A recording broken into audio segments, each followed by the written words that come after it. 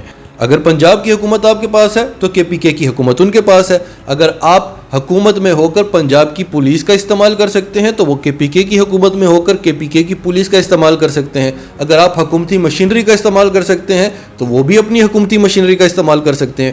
تو ہوگا تو وہاں سے بھی وہی سب جو یہاں سے ہو رہا ہے. لیکن یہ کرتے ہیں تو سب ٹھیک ہے کیونکہ میڈیا ان کا ہے. عمران خان نے کر دیا تو او ہو میڈیا ایک ہنگامہ برپا کر دے گا. لیکن کیا اس سب سے عمران خان ہاتھ پر ہاتھ رکھ کے بیٹھے دیکھتا رہے گا؟ کیا عمران خان نے اس سے پہلے کبھی ہار مانی ہے؟ کیا آج سے پہلے اسے ڈرا دھمکا کے ہرایا جا سکا ہے؟ یہ کام امریکہ نہیں کر سکا, محمد بن سلمان نہیں کر سکا, مودی کو اس کے سامنے گھٹنوں پر آنا پڑا. تو رانا ثناء اللہ تو چیز ہی کوئی نہیں ہے, شہباز شریف تو چیز ہی کوئی نہیں ہے. انہوں نے اپنے لیے کام ڈھونڈ لیا ہے. یہ تو اصل میں عمران خان کی لسٹ میں تھے ہی نہیں. عمران خان کی لسٹ میں تو نواز شریف تھا جو آج حکومت ہوتے ہوئے بھی عمران خان کے ڈر سے باہر بیٹھا ہوا ہے. تو اب رانا ثناء اللہ اور شہباز شریف بھی عمران خان کی لسٹ میں آ چکے ہیں. اور اگر عمران خان کو پرامن لانگ مارچ کا حق نہ دیا گیا تو ناظرین اس بار حالات بہت خطرناک ہونے والے ہیں. عمران خان پہلے بھی کہہ چکے ہیں کہ پاکستان کی فکر کرنا صرف ہمارا کام ہی نہیں ہے.